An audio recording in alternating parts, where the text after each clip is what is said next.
오늘은 41페이지 생명의 지혜, 하나님을 아는 지식과 우리 자신을 아는 지식, 이거에 대해서 나눠보고자 합니다. 자, 저를 잠깐 보세요. 지금 현재 우리나라에서 일어나고 있는 상황을 비유로 이야기를 하자면 다 민족의 의인입니다. 다 영웅이에요. 왼쪽 오른쪽 할 것 없이 다 자기네들이 잘못한 일을 하고 있다라고 생각하고 움직이는 진영이 하나도 없습니다. 진보가 됐든 보수가 됐든 좌가 됐든 우가 됐든 표현을 어떻게 하든지 간에 현재 우리나라는 모든 국민이 다 애국자인 상황이에요. 그런데 여기서 제가 제기하고 싶은 질문은, 그러면 누가 맞느냐, 누가 진정한 나라를 위한 사람이냐, 이 질문을 던졌을 때 그거를 누가 판결할 수 있겠느냐, 이런 문제에 봉착되어 있습니다. 대부분 역사가 판결한다, 또 과거의 역사, 이렇게 얘기를 하지만 제가 강조하고 싶은 것은 사람이 무언가 옳고 그름, 정의와 부정의를 나눌 때 그 기준점에 따라서 좌우가 나눠지는데, 이 기준점, 여기에 대한 동의가 다 똑같이 있지 않더라, 이건 겁니다. 그래서 사람들이 생각하는 무언가에 대한 정확한 지식, 지혜라는 게 사실은 입장과 상황에 따라서 가변적이다라고 하는 건 거예요. 그러면 일반적으로 사회에서는 이 상황을 어떻게 해결합니까? 일반적인 상황에서는 민주주의는 무조건 다수결입니다. 그래서 민주주의는 무조건 50을 넘어가면 그 진영의 선택이 옳다라고 생각을 해요. 그래서 민주주의는 다수결이 폭거가 아니고 다수결이 또 하나의 지혜로서 존중을 받아야 된다라는 개념을 가지고 있죠. 만장일치 중요하게 생각하지만 사실 만장일치라는 것은 민주주의 자유사회에서는 불가능한 건 거예요. 어려운 건 거예요. 왜냐하면 다 소견이 있는데, 각자의 자유와 생각이 있는데 이거를 일치한다는 게 어렵거든요. 그러면 민주주의에서는 자기의 소견대로 옳은 것을 만장일치로 다수결로 의견을 가져가는 게 옳다, 지혜롭다라고 얘기를 하는데, 그러면 이 다수결로 이긴 사회는 과연 공의롭고 정의로운 사회냐라는 거죠. 이 다수결 시스템도. 왜냐하면 우리가 잘 알다시피 독일에서 나치는 다수결에 의해서 나치당이 국민투표에 의해서 절대 지지를 받고 히틀러가 대통령이 됐어요. 히틀러는 내란을 일으키지 않았어요. 히틀러는 쿠데타를 일으키지 않았어요. 민주정치에 의해서 당선이 돼가지고 가서 또 국민의 지지를 받아가지고 독일 내부에서는 히틀러는 문제가 없었어요. 근데 히틀러를 우리가 어떻게 평가해요? 히틀러는 모든 역사의 악의 상징으로 평가를 하고 있잖아요. 그러니까 다수결로 이야기를 하는 것이 민주주의의 상징인데, 이 다수결이 온전히 맞냐 그르냐라고 했을 때 이거는 역사가 지나봐야 또 아는 그러한 문제에 봉착을 해요. 이렇게 따지면, 그렇다면 자, 인간이 가지고 있는 지식의 온전한 변하지 않는 절대적인 기준은 어디냐라고 물어봤을 때, 인간이 가지고 있는 지식에 대한 세팅이 시대와 사회와 정황에 따라서 수없이 변하고 있다는 것을 우리는 인지를 해야 돼요. 이 얘기를 하는 이유는, 우리는 사회단체나 이런 단체에서 이러한 의견의 대립이 있을 때마다 그런 얘기를 해요. 차라리 누구도 부인할 수 없는 절대 지식이 여기에 나타나서 그거에 대고 사람들이 맞고 그름이 되면 그냥 복종하고 내가 잘못했다 이렇게 얘기를 하면 좋겠다라는 생각이 들어요. 지금 나라도 시끄러운 게, 뭐 헌법재판소가 됐든 어디가 됐든 어느 기관이 됐든 결정을 해도요, 오른쪽이 됐든 왼쪽이 됐든 찬성하지 않고 반대하는 부류가 있기 때문에 우리나라가 시끄러운 거거든요. 그러니까 지금 나라를 보면서 드는 생각은, 아니, 누구도 부인할 수 없는 무언가 절대적인 게 있어서 그냥 툭 던지면 그냥 그걸로 다 인정하면 세상이 얼마나 편할까라고 저는 가끔 생각을 해요. 그러나 인류가 멸망하기 전까지 절대 그런 일이 안 일어날 겁니다. 왜냐하면 인간이 가지고 있는 기준은 다 우리가 만든 거니까. 이렇게 따질 때 그러면 진짜 지혜, 변하지 않는 지식은 무엇인가? 그래서 칼빈은 모든 인간사의 모든 정의를 가름치는 게 지식에 대한 인식에서부터 시작된다라고 봤어요. 왜냐? 지식에 대한 올바른 인식이 서야 내가 죄인인지 아닌지가 가늠이 쳐집니다. 기준이 명확해야 내가 불법인지 합법인지 되는데 온전한 지식에 대한 인식이 잘못되어 있으면 내가 죄인이라고 생각하지 않기 때문에 회개가 따르지 않아요.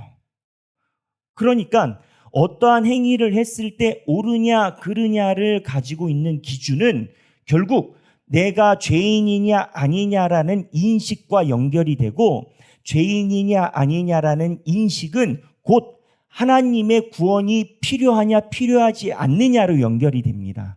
그래서 지식이 뭐냐라는 온전한 지식이 나의 죄성에 대한 기준이 되고, 나의 죄성에 대한 기준이 되어 나를 비춰봤을 때 하나님이 필요할 수밖에 없구나라는 이 구조를 가지고 있기 때문에 칼빈은 모든 신앙생활의 기준을 올바른 인식의 근거에서 가져가게 되어 있어요.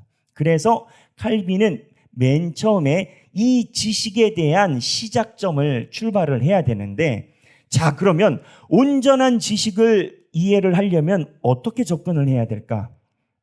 어떻게 접근해야 될까 하면, 칼빈의 생각에는 그래, 인간이 가지고 있는 사회 질서는 다 변해. 그리고 인간이 가지고 있는 모든 재반 여건은 매번 변해요. 그때마다 법도 바뀌어요. 이번에 난리 난 게 윤석열 대통령을 석방한 것도 과거에 한 번도 그런 적이 없는데 석방을 했다 아닌 건 거예요. 그것 때문에 난리가 나잖아요. 판례법적으로 한 번도 그렇게 한 적이 없는데 판사가 이거를 그렇게 풀어놓으니까 난리가 난 거잖아요. 그러니까 인간에 대한 인식과 사회적인 기준은 이게 시대에 따라서 막 변하는 거예요.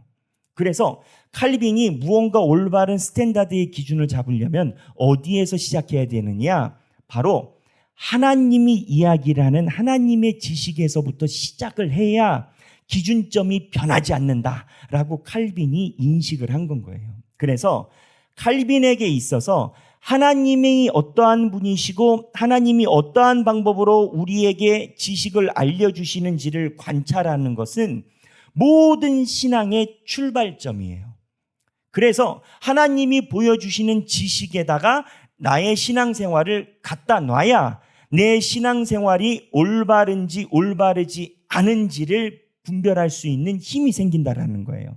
그런 측면에서 칼빈은 제일 먼저 하나님에 대한 지식, 그리고 하나님으로부터 하나님으로부터 나와서 우리에게 수여된 지식의 종류에 대한 탐구를 먼저 시작해요. 왜냐하면 이거는 제가 누차 강조하는 부분이 있어요. 인간이 가지고 있는 지식은 어쩌면 환원론적이고 어쩌면은 그 안에서 기계론적으로 돌아가요. 인간이 가지고 있는 지식은 그 안에서 여기에서 여기로 가고 여기에서 이쪽으로 갔다가 돌고 도는 느낌이 들어요.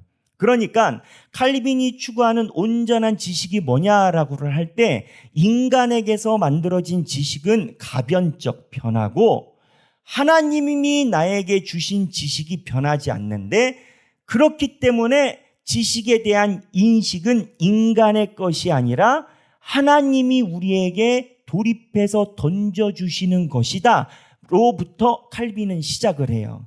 근데 저는 이게 설득력이 있다라고 봐요. 왜냐하면 인간 사회의 지식이 그래요. 저도 이번에 알았어요. 우리나라의 정치 조직이나 이런 걸 보면서 저는 많은 생각을 하는데, 헌법재판소가 있는 나라가 몇 개 없대요. 우리는 헌법재판소가 당연히 있는 줄 알지만 해외는 그렇지 않다라는 거예요. 또 하나, 우리나라는 검찰이 기소권이라는 것을 활용을 해야만 재판정위에 사람이 갈 수가 있어요. 형사 기소가 됐든 뭐가 됐든 기소권은 검찰만 가지고 있어요. 우리는 당연히 그런 줄 알았거든요. 근데 미국은 30 몇 개의 기관이 기소의 권한을 가지고 있대요. FBI도 가지고 있고 CIA도 가지고 있고 경찰도 가지고 있고 검찰도 가지고 있고. 그러니까는 미국은 누가 딱 틀어막고 있으면 일이 되고 안 되고가 아니라 네가 못하면 옆이 하는 건 거예요. 네가 못하면 옆이 하는 건 거예요. 그러니까 지금 우리가 막 어쩌니 저쩌니 검찰을 놓고 하는 게 우리는 한국에 사니까 이게 당연한 줄 알지만 미국 사람들 정서에서는 이해가 안 되는 건 거예요. 검찰이 기소 안 하면 경찰이 하고 경찰이 안 하면 FBI가 하고 FBI가 하면 CIA가 하면 되지. 뭘 그렇게 시끄러워. 우리는 딱 루트가 하나인 건 거예요. 그러니까 이게 무슨 얘기냐면 우리는 당연한 사회체제에서 살고 가는 것 같지만 다 인간이 만든 거예요. 헌법재판소도 우리나라만 있고 다른 나라는 없대요. 그러니까 인간이 만든 건 거예요.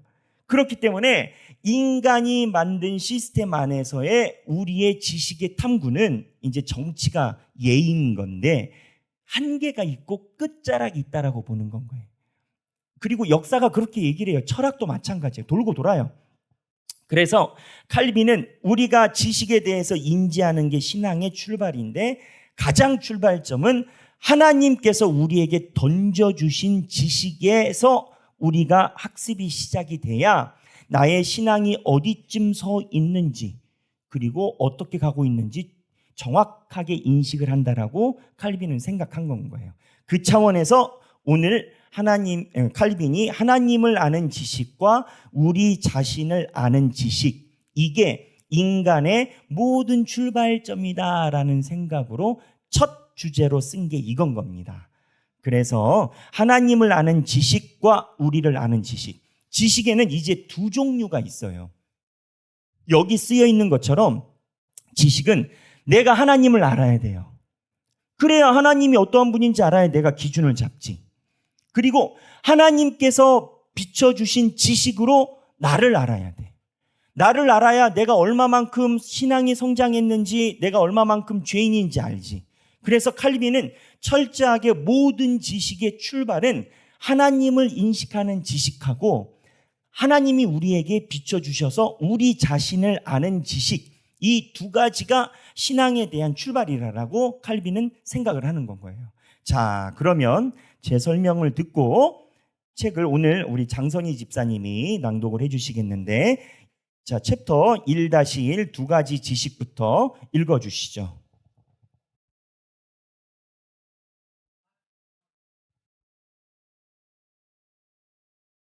우리가 가진 거의 모든 지혜, 말하자면 궁극적으로 참되고 올바른 지혜는 하나님을 아는 지식과 우리 자신을 아는 지식 두 부분으로 이루어진다.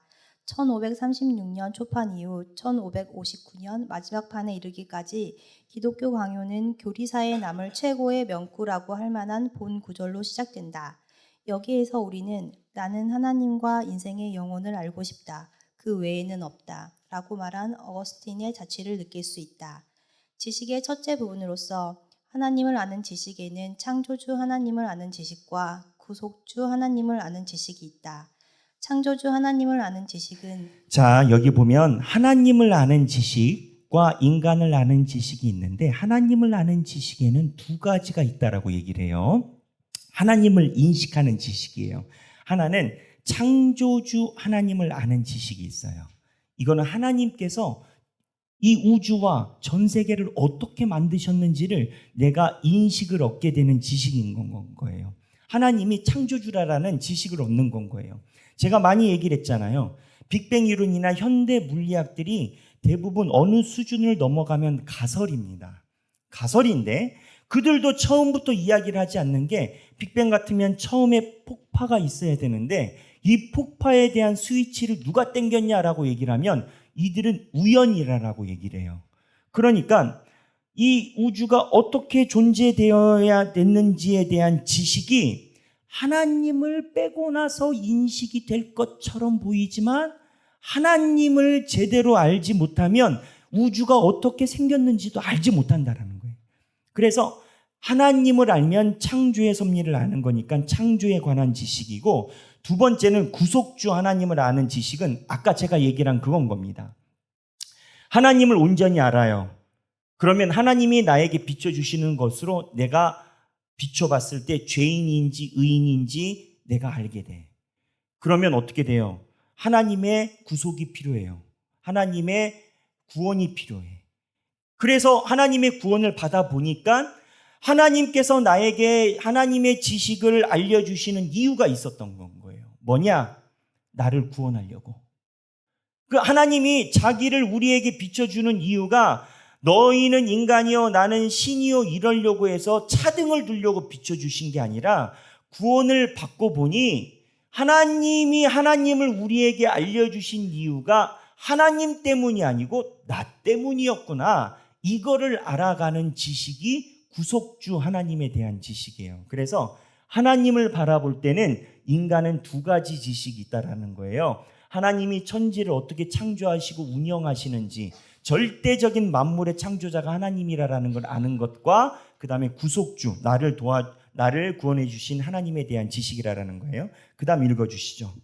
창조주 하나님을 아는 지식은 하나님이 보성적인 사랑을 베푸셔서 천지 만물을 지으시고 보존하시고 운행하시는 섭리를 대상으로 한다.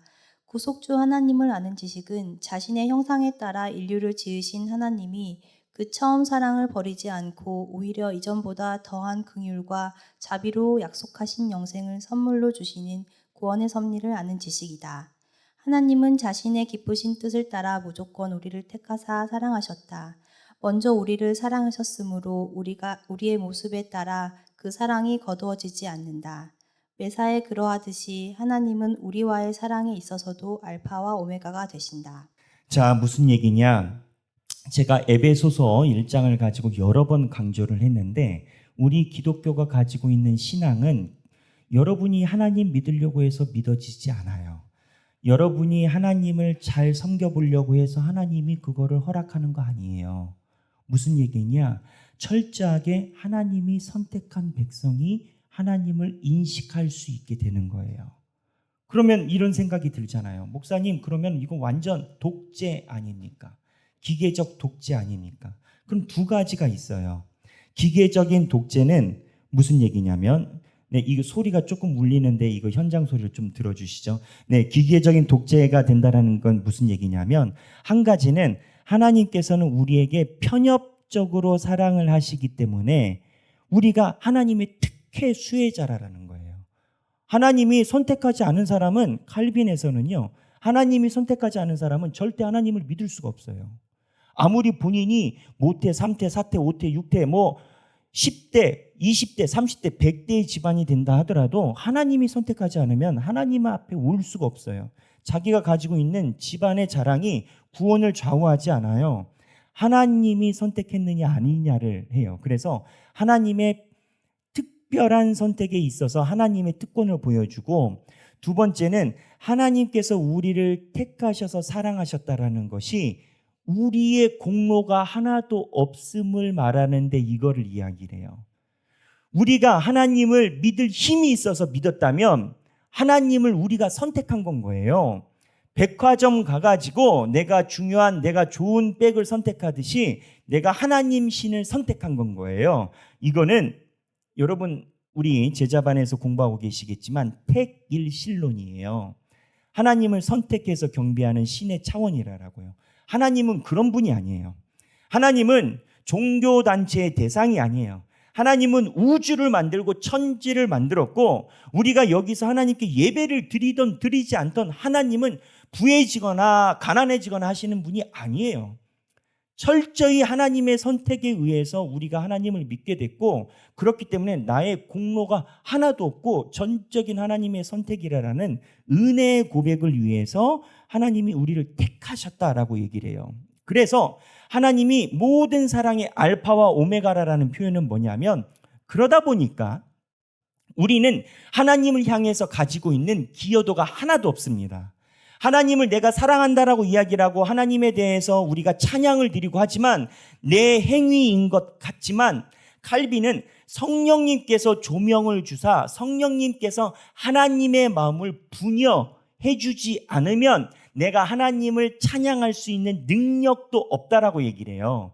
여러분들이 찬양하고 하나님의 말씀을 듣는 거는 내가 무언가 이성 또는 목사님이 못 살게 굴어가지고 그렇게 성경을 보고 또 이렇게 보는 것 같지만, 칼빈은 그렇지 않아요. 칼빈은 신적인 차원은 하나님께서 성령님을 통해서 분여해 준 사람만 하나님을 찬양할 수가 있다라는 거예요. 그래서 우리의 사랑이 알파와 오메가라는 얘기는 처음에 우리가 예수를 믿게 됨도 하나님이 사랑으로 보여줬기 때문에 가능한 거고, 예수를 믿어가는 과정도 하나님께서 분열을 해줘야만 이 길이 가는 거고, 나중에 우리가 죽어서 별세를 할 때 신앙이 성장해 있는 것도 하나님이 주셔야만 거기까지 가는 건 거예요. 그래서 칼빈에게 있어서 알파와 오메가라는 표현은 하나님이 모든 것을 여러분들에게 다 행하고 계시고, 우리는 기여한 바가 아무것도 없고 전능하신 하나님의 절대적인 주권의 선택에 우리의 여정에 있다.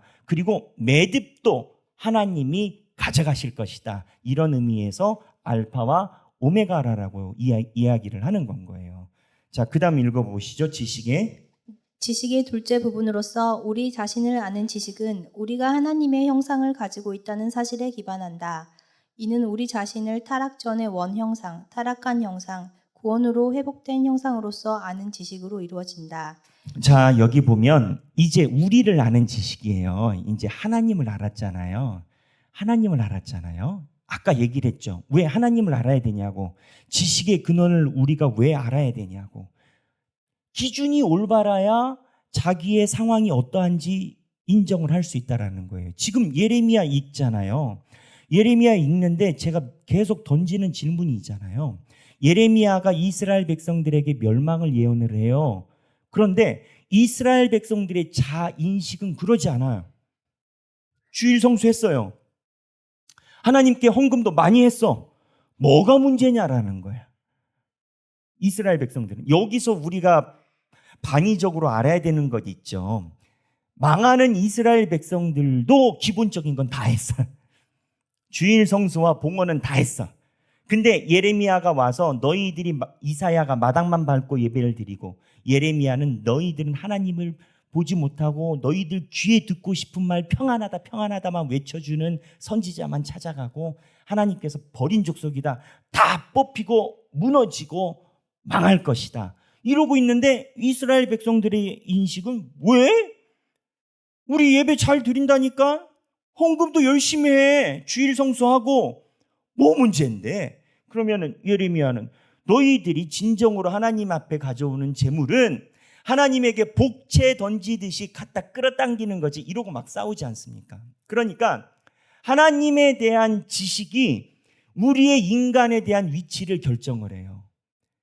예레미야 시대에 이스라엘 백성들은 자기네들이 가지고 있었던 명분이 있었다니까요. 또 얼마 전에 나오지 않았을까요? 자기네가 가지고 있는 전통의 역사가 있어요.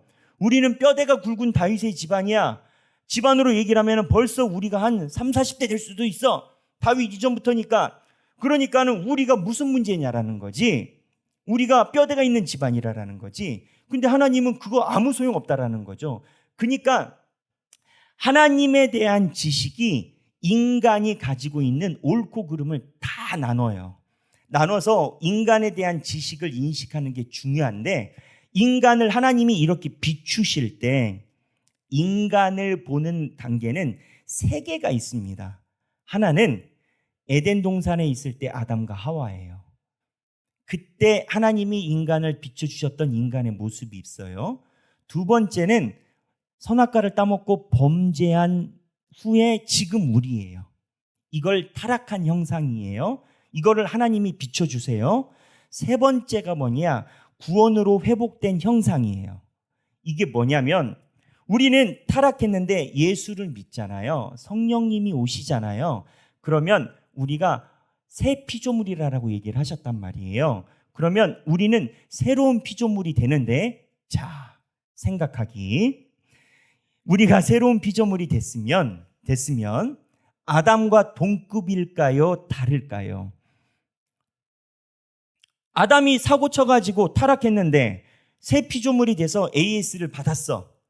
그러면 우리가 아담처럼 되는 거예요? 아담과 같아지는 거예요? 어떻게 되는 건 거예요? 이게 성경에서는 어떻게 이야기를 하냐면, 아담이 오리지널 프로토콜이고 우리가 타락했는데 하나님의 성령을 받아서 새로운 형상이 되면 업그레이드가 돼요. 어떻게 업그레이드가 되느냐? 아담은 에덴 동산에서 생명나무를 먹지는 못했어요. 하나님이 에덴 동산에서 건들지 마라라고 했었던 게 두 개예요. 생명나무와 선악과예요. 그러니까 아담은 영생의 문제에 있어서 하나님께서 열어주지 않았어요. 근데 타락한 인간이 예수를 붙잡으면 우리는 요한계시록에 나온 것처럼 영생을 소유해요. 그래서 업그레이드가 확 돼요. 아담보다 낫다고요. 우리가 아담보다 나은 이유가 아담보다 나은 거를 하려고 예수님이 우리의 형상으로 오신 거거든요. 그러니까 이게 AS만 되는 게 아니라 AS만 돼도 감지덕지인데 AS에서 그냥 AS게 아니라 물건이 완전 새 것이 되고 새 피조물이 돼서 영생을 소유하고 심지어는 상속까지 하나님의 자녀로 하나님의 동급의 겸상까지 가능하게 훅 올라가는 건 거예요. 그래서 그 위치에 대한 우리의 인식을 가지면 이거를 알게 돼요. 첫째, 이거 하려고 하나님이 그렇게 나를 안 놓고 끊임없이 잡아주셨구나. 이거고, 두 번째는 이렇게 인류의 역사가 와서 보니 하나님이 인간을 버린 게 아니라 인간이 실수한 거를 더 좋은 걸로 바꿔주려고 하나님이 부단하게 노력하셨구나. 그래서 마지막 회복된 인간의 형상까지 가면 하나님이 얼마나 우리를 사랑하셔서 부단히 애를 쓰고 계셨는지를 알게 돼요. 그래서 하나님의 지식으로 우리의 인간을 비춰보면 세 가지 파트가 있어요.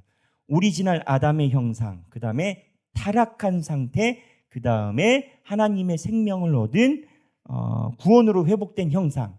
이 세 개가 중요한 인간에 대한 이해예요. 근데 이 이해가 중요한데 하나님이 이끄시는 단계에서 어디에 머물러 있느냐에 따라서 마지막에 가지 못하고 중간에 머무르는 경우가 종종 발생을 해요.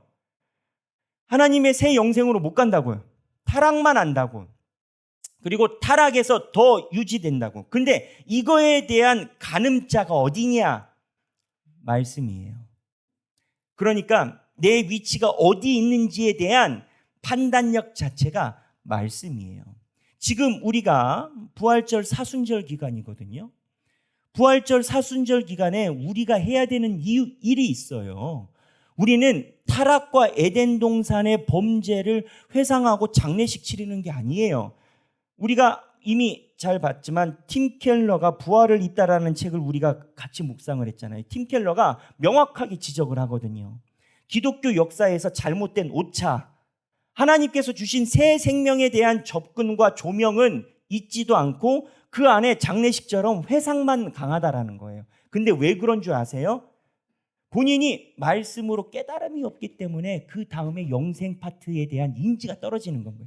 미안하지만 이제 현장 목회니까 직접적으로 얘기를 하면 마지막에 영생으로 회복된 인간으로 가려면 실력이 있어야 돼요. 하나님 말씀에 대한 실력이 있어야 부활과 영생에 대한 나의 확신이 생겨요. 내가 하나님의 말씀에 대한 실력이 없는데 말씀이 어떻게 역사를 해? 말씀이 없는데 말씀이 어떻게 역사해? 어불성설이지. 그러니까 신앙인들이 하나님의 말씀에 대해서 집중하지 않고 피상적인, 칼빈에 의하면 미신적인 예전에만 길들여져 있기 때문에 하나님 예수 그리스도의 부활을 장례식 만들었다라는 거예요. 그래서 칼빈은 카톨릭의 미사와 수없이 많은 예전 예식을 다 걷어버렸어요. 미신이라고. 왜? 그 예전과 회상하는 그 부분이 오히려 말씀에 다가가는 데 집중력을 흐트리고 마치 지가 한 것처럼 착시 효과를 낸다라는 거예요. 그래서 개신교는 카톨릭에 비해서 이런 것들이 덜한 건 거예요. 제 수요일 처음에 40일 렌트 시작하기 전에 막 여기다 뿌리고 다니잖아요. 칼빈 안 해요. 그게 무슨 의미냐라는 거예요. 이거 뿌리는 거 니들이 이해를 하느냐라는 거예요. 말씀을 봐야 이해를 하지. 말씀은 볼 생각도 안 하고 작년에 했다가 했으니까 또 했다가 또 했다가 그거 의미 없다라는 거예요. 그래서 인간에 대한 지식이 결국 이게 하나님께서 주신 건데 이게 우리의 구원과 이해에 직결된다라고 칼빈은 생각을 해요. 그래서 이 세 가지 파트에 대해서 그 다음부터 읽어봐 주시죠. 이 세 가지 지식은 함께 역사한다. 왜냐하면 창조시의 형상의 고귀함을 알지 못하고는 타락한 형상의 비참함을 알 수 없기 때문이다. 또한 이러한 비참함을 깨닫지 않고는 구속의 은총으로 회복된 형상의 복됨을 인식할 수 없기 때문이다. 그러므로 우리는 우리 자신에 관한 이 세 가지 지식을 동시에 묵상하도록 힘써야 한다. 원 형상에 관한 지식은 하나님이 자신의 형상에 따라 사람을 지음으로 그들의 인격적인 순종을 통하여 특별한 영광을 받고자 하셨다는 인류 창조의 경륜을 아는 데서 비롯된다. 타락 전의 인류는 하나님의 형상에 따라 부여된 지혜와 재능을 발휘하여 하나님과 대화하면서 생육하고 번성함으로 땅에 충만하고 땅을 정복하고 다스리라는 문화 명령과 순결한 몸을 이루라는 가정 명령을 충실하게 수행할 수 있었다. 이러한 특권과 더불어 하나님은 아담과 언약을 맺으셔서 단지 선악을 알게 하는 나무 실과를 따먹지 않는다는 소극적인 조건만 성취한다면 하나님의 자녀로서 영생에 이르는 자리에까지 높이 세우고자 하셨다. 타락한 형상에 관한 지식은 아담의 타락으로 영원한 자, 원 형상에 관한 지식은 자녀로서의 영생에 이르는 자리에까지 높이 세우고자 하셨으나 안 된 거예요. 자, 타락한 형상에 관한 지식. 네. 타락한 형상에 관한 지식은 아담의 타락으로 영원한 저주에 놓이게 된 인류의 비참한 상태를 아는 지식이다. 아담 안에서 모든 사람이 죽게 되었다. 사망이 한 사람으로 말미암았다. 한 사람의 범죄로 모든 사람이 사망의 형벌에 놓이게 되었다. 타락한 사람은 더 이상 하나님이 기뻐하시는 영광의 도구가 될 수 없게 되었다. 인류는 신적 의상을 잃어버리고 벌거벗게 되었다. 왜냐하면 그들은 전적으로 부패하고 무능한 존재로 전락하여 생각하는 것이나 행하는 것이 모두 허망하고 불순하게 되었기 때문이다. 회복된 형상에 관한 지식은 전적으로 타락한 인류가 전적인 은혜의 역사로 영생의 자녀가 되어 누리는 복음을 아는 지식이다.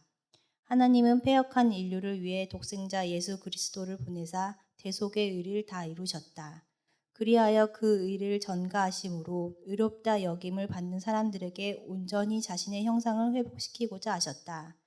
회복된 형상이 원 형상보다 더욱 나음은 그것이 최초의 아담은 누리지 못한 영생을 포함하는 완전한 형상이기 때문이다. 네, 회복된 형상은 영생을 포함한 완전한 형상이기 때문인 거예요. 이게 요한계시록에 대한 건 거예요. 그래서 그 44페이지에 보면 하나님을 아는 지식은 창조주 하나님에 대한 지식, 구속주 하나님에 대한 지식, 우리 자신을 아는 지식은 원 하나님의 형상, 타락한 하나님의 형상, 회복된 하나님의 형상이에요. 자, 그렇다면 이 길을 어떻게 갈 수가 있냐? 이 지식에 대해서 그 다음에 읽을게요. 원 형상, 타락한 형상, 회복된 형상으로 우리 자신을 아는 세 가지 지식은 창조, 타락, 구속의 경륜을 이루시는 하나님의 섭리와 각각 부합한다. 우리 자신을 아는 지식은 하나님을 아는 지식, 즉 창조주 하나님과 구속주 하나님을 아는 지식 가운데에서만 주어진다. 자, 무슨 얘기냐? 사람이 마음이 힘들다라고 생각해 봐요. 그리고 너무나 힘들면 공허해집니다. 그러면 공허해지면 사람들이 자기가 너무 힘들 때 내가 나에 대한 나를 인지하는 게 힘들어져요. 무슨 얘기냐면 내가 누군지 나도 나를 규정하는 게 어려워요. 근데 그 상황이 되어서 어렵다라고 생각을 하지만 사실 그렇게 어렵기 전에도 일반적인 삶에서도 자기가 자기를 규정하는 게 어려운 것은 내포되어 있어요. 다만 다른 많은 엔돌핀과 삶의 자리가 있어서 희석이 된 거지 인간이 자기의 속을 정확하게 모르고 있는 상태라는 걸 사람들이 잘 몰라요. 내가 내 속을 모른다고. 아침에는 남편이 그렇게 사랑스러워 보여. 저녁에는 눈 감으니까 막 때리고 싶어. 모르겠어. 그리고 아침에 일어나니까 그래도 이 인간 아니면 어떻게 살아 했다가 그러고 나서 이 점심에 차를 마시면서 나 왜 이러지? 이게 인간이에요. 이게 간단한 예지만 인간이 자기의 마음을 잘 몰라. 그러면 질문, 우리의 마음은 누가 잘 알까? 우리에 대한 정의는 어디에서 올까? 바로 아까 얘기를 했던 하나님께서 우리에게 백연기라라는 사람을 비춰주는 성경의 지식으로 나를 갖다 놓을 때 백연기가 백연기를 온전하게 관찰할 수가 있어요.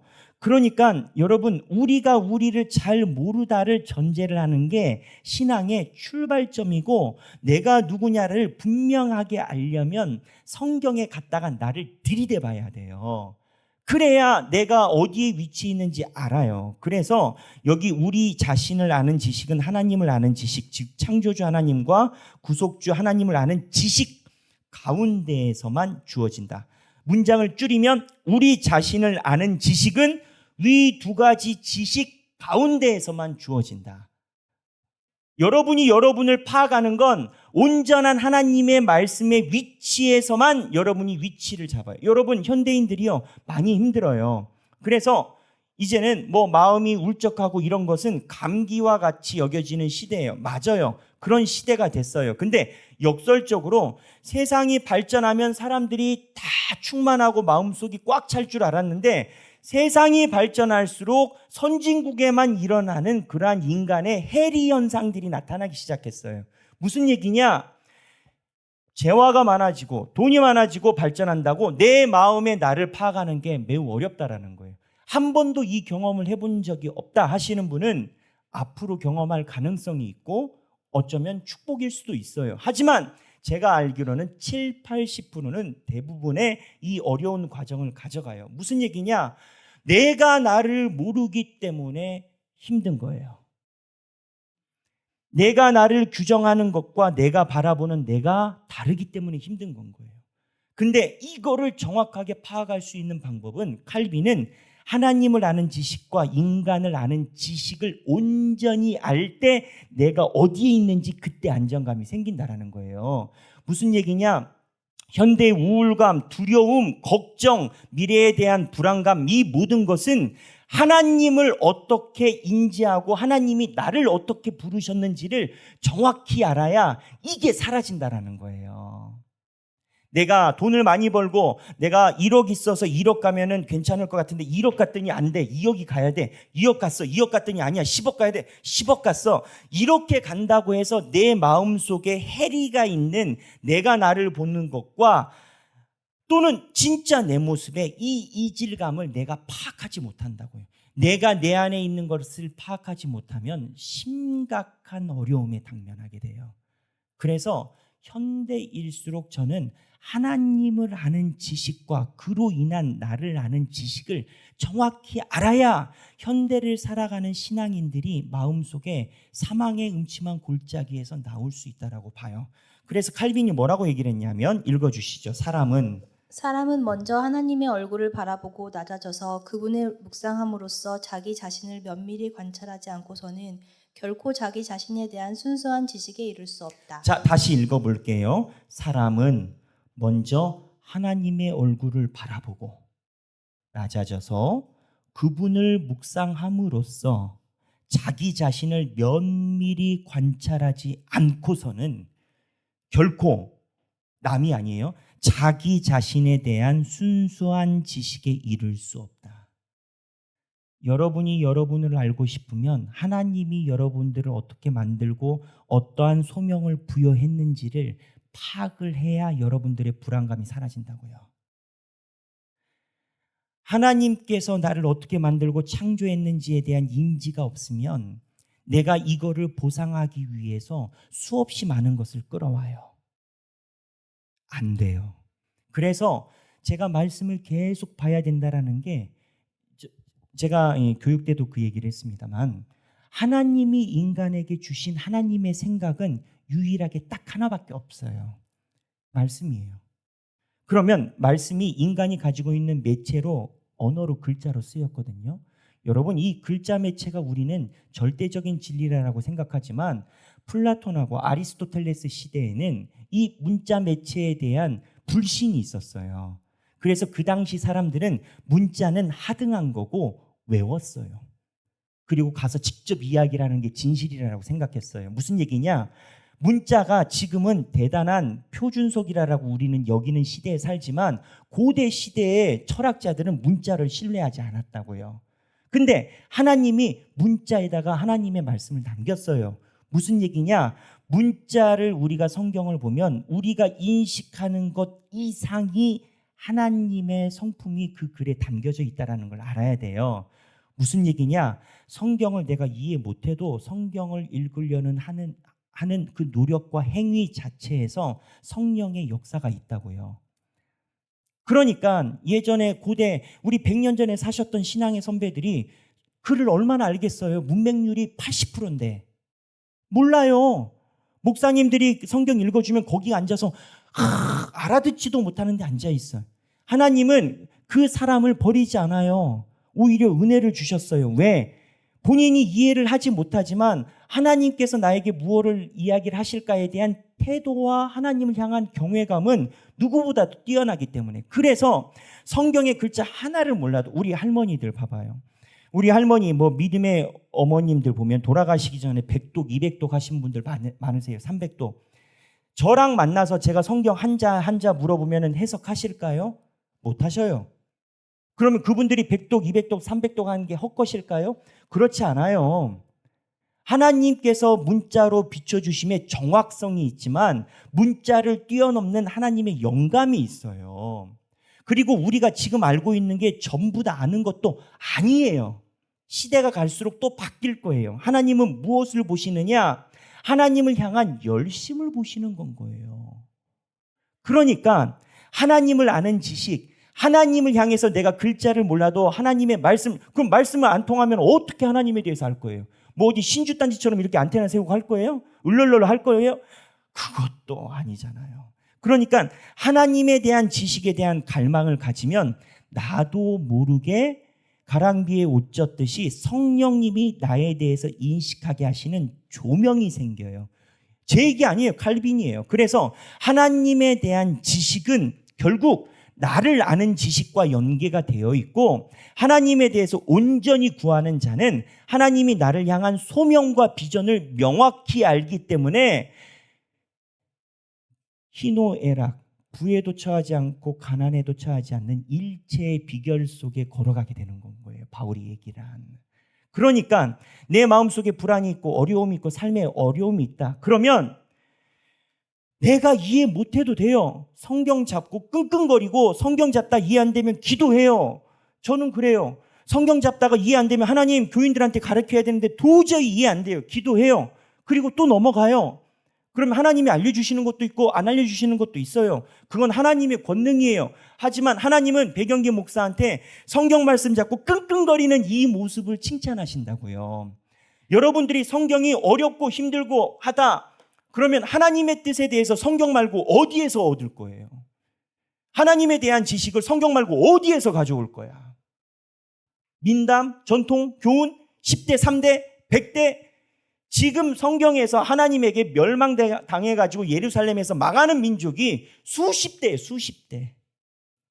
하나님이 다 갈아엎어버린다는 거예요. 근데 우리는 하나님의 은혜의 시대에 살고 있잖아요. 하나님에 대한 지식을 정확히 알 수 있는 시대를 살 수가 있어요. 우리 여기 한 페이지만 더 가면 되는데 우리 어르신들 저기 차량이 있어서 어르신들은 그 차량 탑승을 가시고 우리 남으신 분들은 한 10분만 더 해서 오늘 이거 한 페이지만 더 끝내고 갑시다. 네, 그래서 이거 거의 다 왔으니까 그 다음 읽어주시죠. 네, 어르신들은 차량 탑승하러 가셔도 되겠습니다. 네. 우리의 눈은 심히 그릇되어 늘 검은 것만 보다가 흰색이 조금이라도 섞여 있는 것을 보게 되면 그것이 아주 희다고 여긴다. 또한 우리의 눈은 매우 연약하여 한 줄기 태양빛만 보면 곧 멀어버리고 만다. 개울의 물이 샘으로부터 나듯이 모든 지식은 하나님으로부터 나온다. 하나님은 우리 자신을 바라보는 유일한 표준이 되신다. 자, 밑줄 짝이에요. 옛날 눈높이에 따르면 밑줄 짝, 빨간 펜. 하나님은 우리가 우리 자신을 바라보는 유일한 표준이 되신다. 하나님이 나를 바라보는 거를 내가 이해함이 내가 나를 발견하는 유일한 길이에요. 그 다음에 읽어보세요. 우리 자신의 무지, 공허함, 빈곤, 유약함, 나아가서 타락과 오염에 대한 올바른 지각으로부터 우리는 지혜의 참빛, 건전한 덕성, 충만히 채워진 모든 선, 그리고 정결한 의가 주님께 달려 있다는 것을 인식한다. 우리는 우리 자신의 사악함에 의해서 격동되는 만큼 하나님께 속한 선한 것들을 묵상하게 된다. 우리는 우리 자신에 대해서 실망하기 전까지는 하나님을 진지하게 갈망할 수 없다. 자, 이번 주에 제가 설교한 것과 맥이 비슷해요. 우리 자신에 대해서 실망하기 전까지는 하나님을 진지하게 갈망할 수가 없다. 내가 왜 내 자신에 대해서 실망해요? 하나님의 말씀에 비추어 보니까 내가 문제가 있기 때문에 실망하는 건 거예요. 하나님의 말씀에 비추어 봤는데 내가 문제가 없다라고 인식하는 사람은 첫째, 자기 인식에 대해서 정확히 모르든지, 두 번째, 알면서 위선을 행하든지, 둘 중에 하나예요. 하나님은 어떠한 인간도 완벽하다라고 이야기를 하지 않으세요. 이미 에덴 동산 이후에 우리는 손상되어 있기 때문에, 따라서 우리는 우리 자신에 대해서 실망하기 전까지는 하나님을 진지하게 갈망할 수가 없다. 이거는 기독교 강요에 쓰여 있는 문구를 그대로 코테이션에서 따온 건 거예요. 칼빈이 한 멘트를. 그 다음에 읽어주시죠. 사람은 하나님의 위엄과 자기 자신의 비천함을 비교해 보기 전에는 자신에 대해 올바른 지식을 가질 수 없다. 제가 누차 이야기를 한 내용이잖아요. 하나님에 대한 지식과 나의 지식을 비교해 보기 전에는 내 상태를 온전히 인식하기가 어렵다라는 거예요. 그 다음 읽어볼게요. 여호와의 영광이 매우 커서 우리 인생은 이로부터 도망칠 수밖에 없다. 천사도 그 앞에서는 얼굴을 가린다. 현자라고 자처하는 사람이나 철학자는 인성의 고귀함이나 심오함을 내세워 자기 스스로 모든 것을 알 수 있다고 말한다. 그러나 하나님으로부터 참 지식을 얻지 않고 우리 자신을 바로 알 수 있는 길은 그 어디에도 없다. 오직 하나님의 섭리의 손으로 이끄심을 받은 자만이 하나님을 알고 나아가 자기 자신을 안다. 사도 바울이 하나님의 전적인 주권을 선포한 다음 말씀은 그 영역이 우리 지식에도 미친다. 우리가 그를 힘입어 살며 기동하며 존재하느니라. 자, 사도행전 17장은 어떠한 본문이냐면 사도 바울이 아덴에 가서 거기에 있는 철학자들과 함께 논쟁하는 장면이에요. 아덴이 어디냐? 아테네예요.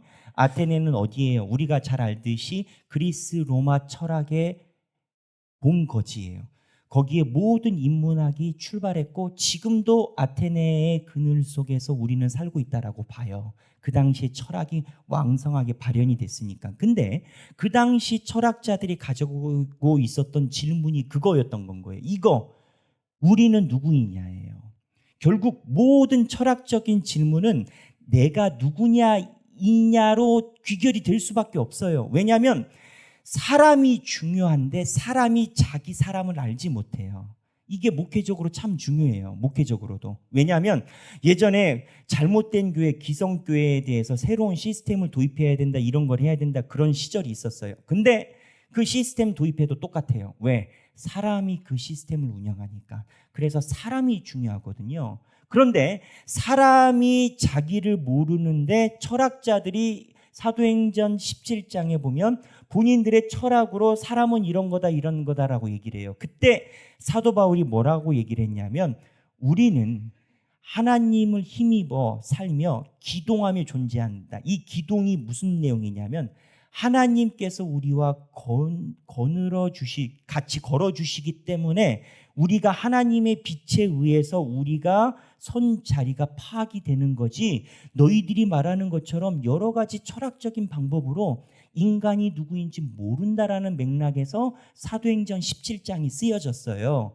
다시 정리하면 사도 바울이 이야기한 철학에서 네가 누구냐, 나는 누구냐라는 질문은 사도행전에서 나온 바울은 하나님이 우리와 같이 기동해 주실 때, 걸어가 주실 때 내가 누구인지 파악할 수 있다라고 사도 바울이 이야기를 했어요. 후대에 보면 하이데거가 사도 바울의 이러한 구조를 저는 차용했다라고 봐요. 하이데거는 인간이 누구냐라고 하면은 자인, 다자인 그렇게 얘기를 하거든요. 내가 있는 현존, 실존 이런 걸 얘기를 하는데, 여하튼 하이데거의 핵심은 내가 어디에다가 이런 거를 빗대봐서 내가 누군지 파악이 가능하다, 이 견지예요. 하이데거는. 근데 칼빈도 그리고 사도 바울도 이 견지를 가지고 있는데 내가 빗대서 누군지 알 수 있다는데 이 빗대는 대상이 누구냐? 하나님밖에 없다라는 거예요. 하나님이 아닌 다른 것에 빗대 보면 내가 빗댄 개가 변한다라는 거예요. 내가 빗댄 기준이 변한다라는 거예요. 그래서 내가 누군지를 알아야 인류의 궁극적인 외로움과 고통이 끝나는 건데 여러분 아무리 돈이 많아도요. 제가 얼마 전에 가수 하나 자살했잖아요. 나는 몰랐어요. 요즘에 안 나와가지고 저기 기름값이 떨어져서 힘들었나 안쓰럽다 했는데 죽고 나서 재산이 뭐 300억 뭐 500억 막 그렇게 나오더라고 기사가. 재산도 많아. 근데 의문사에 뭐 여러 가지 추정이 있겠죠. 근데 그 기저에는 외로움인 건 거예요. 내가 누군지에 대한 정확한 식견이 없기 때문에 이게 연예인들이 심한 이유가 많은 사람들이 나를 사랑하니까 내가 사랑을 받는다는 자족감에 있다가 이게 구름처럼 사라지거든. 그럼 한 방에 공허함이 달려오는 건 거예요. 연예인들이. 근데 연예인들만 그 문제가 있는 게 아니에요. 내가 돈을 의지하잖아요. 내가 또는 여러 가지 뭐 자녀, 가족 또는 배우자 또는 학벌, 명예 이런 걸 의지하잖아요. 안 변할 것 같아요? 언젠간 변할 수 있거든요. 근데 내가 이거를 의지하는지 의지하지 않는지 그 당사자가 알 것 같아요? 모르죠. 어떻게 알아야 돼요? 말씀으로 갖다가 들이대야 내가 어디에서 어떠한 위치를 갖고 있는지 스스로 셀프 테스팅이 되는 거예요. 환자는요, 자기의 병이 뭔지 몰라요. 의사 선생님이 와서 청진기를 대줘야 병명이 나와요. 내가 예수를 잘 믿는 것 같지만 말씀에 빗대어서 말씀이 내 가슴에다가 청진기를 대야 내 위치를 알아요. 내 위치를 알아야 새로운 출발이 되고 내 위치를 알아야 나도 모르는 공허함과 갈망이 치료할 수 있는 기회가 생기는 건 거예요. 이런 얘기 있잖아요. 환자가 와가지고 자기의 병에 대한 인식만 해준다면 절반은 성공이라고. 환자가 자기 병에 대한 인식만 해도 절반은 성공이라는 얘기가 있거든요. 아니 환자가 자기 병에 대해서 부인하면요. 의사 선생님 말 안 들어요. 술 마시지 마라. 수술했으니까 덧댄다 더딘다. 의사 선생님들 맨날 여러 가지 학설을 내가 유튜브 보니까 안 그렇더만 수술하고 나서 술 마시고. 옛날에 신땡땡 가수가 그러다가 별세했다라는 얘기가 있거든요. 의사 선생님들 말 안 듣고 지 맘대로 하다가 여러 가지 복합적으로 했다는 얘기가 있어요. 사실 여부는 물론 이제 파악이 필요하지만 여하튼 수술을 했으면 의사 선생님 말 들어야 될 거 아니에요. 근데 이제 이거를 들으려고 하는 것, 안 들으려고 하는 것이 모든 것의 기준점인데 마찬가지예요. 하나님이 나를 비춰주셨을 때 그거를 인정하고 출발함이 나의 인생의 공허함과 나의 끝없는 불안과 무언가 모든 거는 다 채워진 듯 하지만 무언가 말할 수 없는 외로움을 해결할 수 있는 유일한 방법이 하나님의 지식에 나의 인생을 갖다 들이대는 것밖에 없다라는 거예요. 그래서 바울이 우리가 그를 힘입어 살며 기동하며 존재하느니라. 기동이 뭐냐? 하나님과 함께 움직이면서 우리가 존재, 우리의 살아있는 우리의 규정은 하나님과 동행함으로 기동한다는 거예요. 그러면 자 다시 하나님과 기동하는 게 뭐겠어요? 하나님의 말씀으로 하나님의 음성을 듣고 하나님의 음성을 들은 걸 기반으로 하나님께 기도와 찬양을 드리는 거예요. 하나님을 안 믿는 사람들도요, 기도가 있고 찬양이 있어요, 여러분. 우리가 하는 찬양과 기도가 우리만의 전유물이라고 생각하면 안 돼요. 무당도 해요. 그리고 일반 인문학 강좌에서도 해요. 건전가요 막 부르면서 거의 붕괴 같은 느낌이에요. 이렇게 막 눈물 흘리고. 안 가보셨죠? 그래요. 그럼 그거 다 똑같냐고요? 아니에요. 하나님의 말씀에 기인하여 찬양과 기도가 나올 때 그 위치가 하나님을 힘입어 살며 기동하며 존재한다라는 바울의 말과 칼빈의 말이 일맥상통한다라는 거예요. 그래서 그 다음에 이제 경건의 기원 여기까지 하고 우리 장선희 집사님 수고하셨는데 박수 한번 쳐주시고요. 네, 감사합니다. 그래서 여러분 이 신학에 대해서 우리가 연구를 할 때 여러분들도 마음속에 느끼는 바가 분명히 있을 겁니다. 왜냐하면 백영기 목사의 설명은 약하고 부족하고 어눌하지만 아까 문자의 비유를 한 것처럼 성령님은 살아계시기 때문에 그거의 한계를 뛰어넘어 우리들에게 주시는 메시지는 분명히 있어요. 여러분들의 인생 어떻게 결정하시겠어요? 네. 다 해보세요. 해결 나는 거 있나? 또 하나, 하나님의 말씀에 의거하지 않고 신앙생활하면 그 빛을 볼 수가 있나? 하나님의 말씀을 들어야 그 안에서 내가 존재하고 기동하지 않겠습니까? 제가 교인들에게 때로는 어쩌면 너무 미안하다 싶을 정도로 내가 이렇게 권면할 때도 있어요. 근데 내 마음에 이중이에요. 배경기 너는 그거 하라고 내가 18살 때부터 불렀어 하는 하나님의 음성이 있고, 또 그런 음성도 들려요. 그럼 네가 말한다고 뭐 다 들을 줄 알았냐? 성경 봐라. 뭐 얘기한다고 다 듣더냐? 듣고 안 듣고는 내가 결정하니까 너는 입만 벌려. 그러니까 저는 여러분한테 염치불구하고 열심히 합시다. 이제는 쉽죠. 얼마 안 되죠. 하는 건 거예요. 그래서 여러분, 우리가 말씀 속에서 하나님을 바라보는 신앙생활을 가져감이 저는 확신을 합니다. 우리가 이 땅에서 무언가 대단한 부귀영화 또 무언가를 이루지 못할 수는 있어도 우리가 하나님 전에 나아갔을 때 저도 여러분들도 하나님 앞에서 칭찬받는 발걸음을 했다라는 것은 저는 칭찬받을 자신이 있어요. 여러분들도 그러지 않겠어요? 그래서 결론은 내 인생에 하나님을 나의 왕으로 나의 주인으로 받아들임이 오늘 신학적인 견지를 풀어놓은 거에 비추어 보면 하나님을 향한 나르시즘 메꾸는 게 아니라 하나님의 지식이 와야 내 위치가 정해지고 내 위치가 정해져야 치료제인 구원이 들어가고 구원이 들어가야 나에게 영원한 생명과 밑도 끝도 없는 나만의 그것을 하나님이 해결해 주심을 느끼는 인생이 된다라는 거예요. 그래서 하나님을 전적으로 왕으로 받아들이고 예수를 전적으로 믿어야 하는 이유가 혼나려고 혼나기 때문에 그런 것이 아니라 하나님에게 온전히 내 인생을 갖다 빗대지 않으면 처방이 오차가 나온다고요. 그리고 하나님한테 인생을 온전히 빗대면 하나님이 책임지세요. 그게 믿어질까 말까 하는 게 우리의 위치예요. 그게 믿어질까 말까 하는 게 우리의 위치예요. 거기서부터 시작해야 돼요. 우리 찬양하기를 원합니다. 예수 우리 왕이여 라는 찬양인데,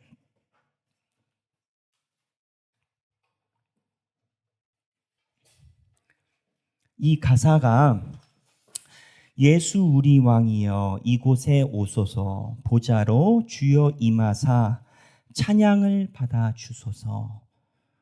우리 인생에 예수님이 왕이다라는 고백이 중요해요. 여러분, 우리가 많은 예전을 하는 것도 의미가 있습니다. 하지만 그 안에 진정한 고백이 없다면 그거는 칼빈이 그렇게 성토했던 미신적 리털지에 불과해요. 그래서 우리가 신앙생활하는 모든 신앙생활의 행위와 행동이 수요 예배를 오든 금요기도회를 오든 주일을 오든 예수 그리스도가 나의 왕이고 이 순간에 하나님을 만나고 그 빛으로 내가 비춤을 받으려고 온다라고 생각하는 성도와 우리 어머니 아버지 때 때로는 내가 불안해서 뭔가 보험 안 든 것 같아서 그래서 주님의 전을 찾아오는 사람은 아예 결과가 달라요. 그래서 우리 인생을 놓고 주님이 우리의 왕이시다라는 찬양을 드리고 잠깐 기도하고 마치겠습니다. 우리 찬양 드리도록 하겠습니다.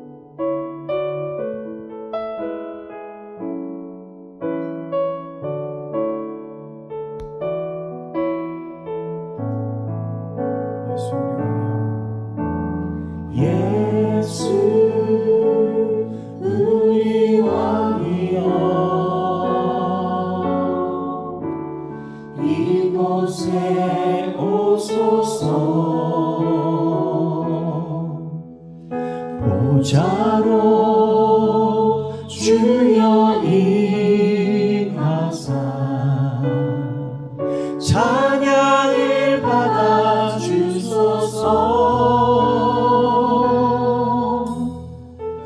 주님을 찬양하오니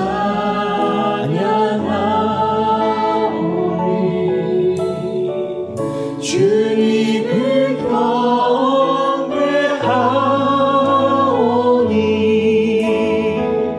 왕이신 예수여 오셔서 좌정하사 다스리소서.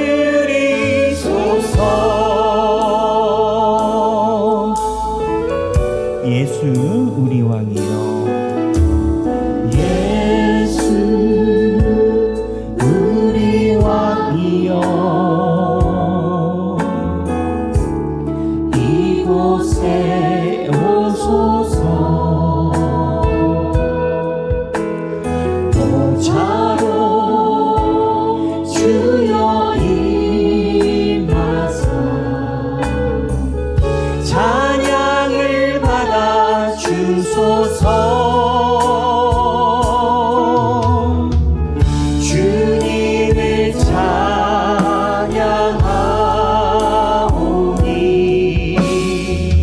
주님을 경배하오니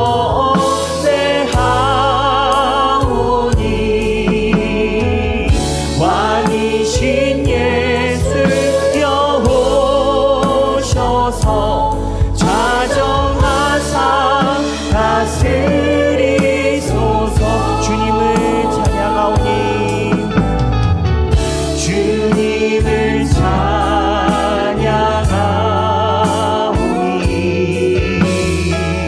주님을 경배하오니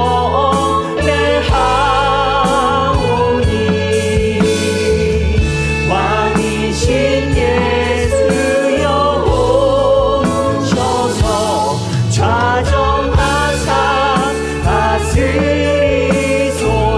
주님을 찬양하오니 주님을 찬양하오니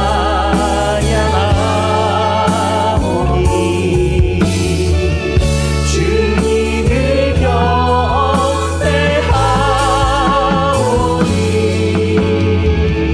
왕이신 예수여 오셔서 좌정하사 다스리소서. 주님을 찬양하오니 주님을 찬양하오니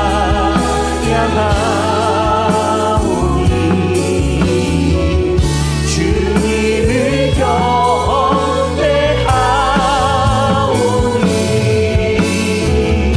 왕이신 예수여 오셔서 좌정하사 다스리. 주님을 찬양하오니 주님을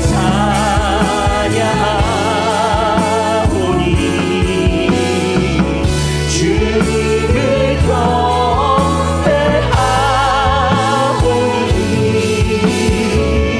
왕이신 예수여 오셔서 좌정하. 주님을 찬양하오니 주님을 경배하오니 주님을 찬양하오니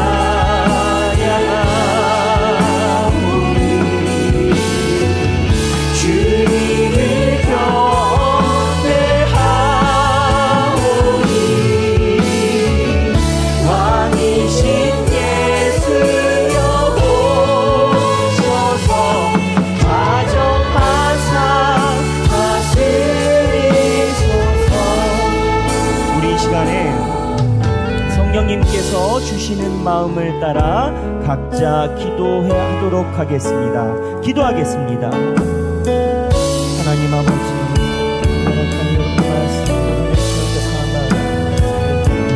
주여, 주님께서 우리의 삶을 만지시고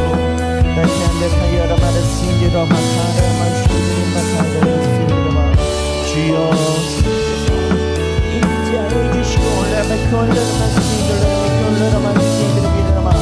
주여, 주님께서 은혜로 만져주사 하나님께서 우리의 성도들의 마음을 만져주사 하나님의 인도하심에 이르게 하여 주시고, 하나님이여 하나님을 아는 지식과 하나님께서 우리를 알게 하는 지식에 일치를 이루사 하나님 아버지여 우리가 주와 함께 기동하며 존재한다라는 바울의 그 말이, 하나님 우리가 주를 힘입어 살며 기동하며 존재한다라는 바울의 그 말이 우리의 마음속에 와닿게 하여 주시고 뿌리를 내리게 하여 주옵소서. 주님, 우리의 존재가 어떠한 존재이고 우리가 어디에 있고 어디에 위치가 있는지 주여 우리로 하여금 알게 하여 주시고, 하나님 우리 자신에 대해서 실망하는 은혜를 허락하사 하나님 아버지여 내가 내 자신에 대해서 실망하는 은혜를 허락하사 하나님을 진지하게 갈망할 수 있는 영혼이 되게 하여 주옵소서. 주여 우리의 마음을, 우리의 심령을 붙들어 주옵소서. 하나님 아버지여 우리가 주님의 빛되어 하나님의 은혜와 하나님의 지식 속에 하나님의 인도하시는 빛깔 속에 우리가 걸어가게 하여 주옵소서. 주님, 우리의 부족함을 아시는 주님, 성령님께서 우리의 부족함을 채우시고 인도하사 온전히 주 앞에 설 수 있도록 인도하여 주옵소서. 주님, 주님,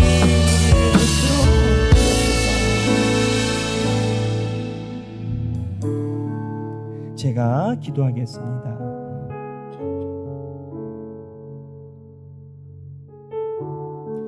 하나님 아버지 감사합니다. 우리 하길교회 성도들이 하나님을 향한 마음을 가질 수 있도록 허락하여 주시고 삶의 자리를 조금씩 옮기사 하나님을 온전히 믿을 수 있는 그 자리를 갈망하게 하여 주시니 감사합니다. 하나님께서 우리를 실망하게끔 하셨을 때는 미웠습니다. 그리고 그건 하나님의 음성이 아닐까라는 기대도 가졌습니다. 하지만 칼빈의 말에 우리는 우리 자신에 대해서 실망하기 전까지는 하나님을 진지하게 갈망할 수 없다라는 메시지를 우리가 배웠습니다. 하나님께서 우리를 미워하심도 아니요 버리심도 아니요 하나님이 우리를 사랑하심으로 인하여 이끄시는 그 여정임을 우리가 오늘 알게 되었습니다. 주여, 우리가 어느 위치에 있던지 간에 나의 얄팍한 지식으로 나를 정의하지 않게 하여 주시고 하나님의 말씀에 빗대어 우리가 그를 힘입어 살며 기동하며 존재하게 하여 주옵소서. 하나님, 우리가 무언가 대단한 신앙인이 되려고 하는 것이 아닙니다. 하지만 하나님이 우리에게 주신 복음의 생명나무는 우리가 맛을 보고 그 생명나무의 길에 서기를 원하는 뿐입니다. 주여, 우리 하길교회 성도들의 삶의 여정을 하나하나 붙들어 주사 성령님이 강권적으로 창세전부터 택하셨고 하나님이 절대 놓지 않으시고 내가 하나님의 손길을 놔도 하나님이 절대 놓지 않는다는 그 사실 안에 하나님을 갈망하며 살아가게 하여 주옵소서. 이제는 우리 주 예수 그리스도의 은혜와 하나님 아버지의 극진하신 사랑과 성령님의 감동감화 교통하심이 우리에 대한 지식을 우리 안에서 찾는 노력을 내려놓고 하나님에 대한 지식으로 말미암아 우리를 비추어 보아 영원한 구원자요 구속자인 하나님을 알아볼 수 있도록 은혜를 주시는 주님을 소망하며 믿음으로 살아가기 원하는 사랑하는 모든 주님의 백성들 머리 위에 지금으로부터 영원토록 함께 계시길 성부와 성자와 성령의 이름으로 간절히 축원하옵나이다. 아멘.